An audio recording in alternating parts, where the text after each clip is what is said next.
राजस्थान में आज भी जीवंत है ढोला मारू की प्रेम कहानी। इस कहानी के अनुसार नरवर के राजा नल के पुत्र साल कुमार का विवाह महज 3 साल की उम्र में बीकानेर स्थित पुंगल क्षेत्र के पंवार राजा पिंगल की पुत्री से हुआ था। नाम था मारू। चूंकि ये बाल विवाह था अतः गोना नहीं हुआ था। जब राजकुमार वयस्क हुआ तो उसकी दूसरी शादी मालवा प्रदेश के मालवणी से कर दी गई थी, परंतु राजकुमारी को यानी मारू को गोने का इंतजार था। बड़ी होकर वह राजकुमारी अत्यंत सुंदर और आकर्षक दिखाई देती थी। राजा पिंगल ने दुल्हन को लिवाने के लिए नरवर तक कई संदेश भेजे, लेकिन राजकुमारी की दूसरी पत्नी यानी मालवणी उस देश से आने वाले हर संदेशवाह की हत्या करवा देती थी। राजकुमार अपने बचपन की शादी को भूल चुके थे, लेकिन दूसरी रानी मारू इस बात को जानती थी। उसे डर था कि राजकुमार को सब याद आते हुए दूसरी रानी को छोड़कर चले जाएंगे, क्योंकि पहली रानी बेहद खूबसूरत थी। पहली रानी इस बात से अनजान राजकुमार को याद किया करती थी।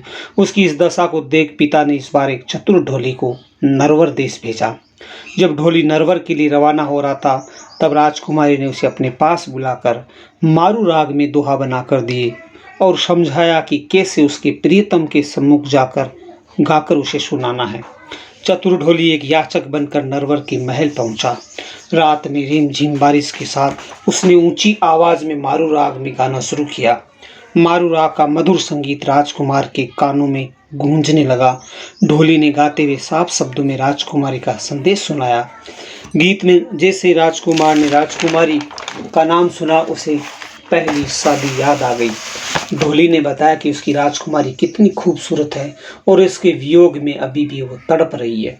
ढोली ने इस तरह वर्णन किया कि राजकुमारी के चेहरे की चमक सूर्य के प्रकाश की तरह है। झीणे कपड़ों में उसका शरीर ऐसे चमकता है मानो स्वर्ण झांक रहा हो। उसकी हाथी जैसी मंथर चाल है, हीरों जैसे उसके दमकते दांत है और मूंगे सरीखे उसके होंठ है। उसका तन और मन दोनों ही श्रेष्ठ है, लेकिन उसका साजन तो जैसे उसे भूल ही गया है। सुबह राजकुमार ने उसे बुलाकर पूछा तो उसने राजकुमारी का पूरा संदेश सुनाया।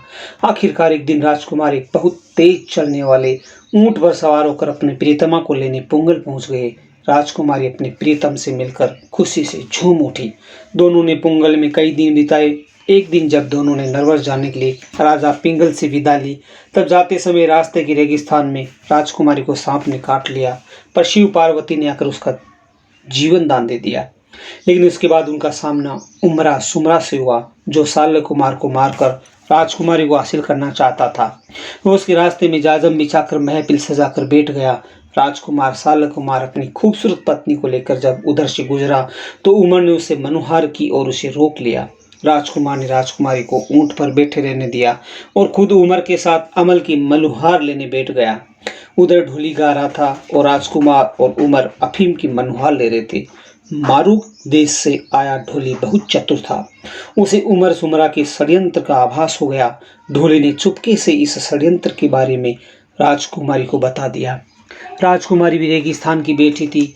उसने ऊंट को एड़ी मारी, जिससे ऊंट भागने लगा। ऊंट को रोकने के लिए राजकुमार दौड़ने लगा। जैसे राजकुमार पास आया, मारूनी ने कहा, धोखा है, जल्दी से ऊंट पर चढ़ जाओ, ये तुम्हें मारना चाहते हैं। उसके बाद दोनों ने वहां से भागकर अपनी जान बचाई और नरवर पहुंच गए। यहाँ राजकुमारी का स्वागत सत्कार किया गया और वह वहां की रानी बनकर राज करने लगी। इतिहास में इस जोड़ी को ढोला मारू के नाम से जाना जाता है।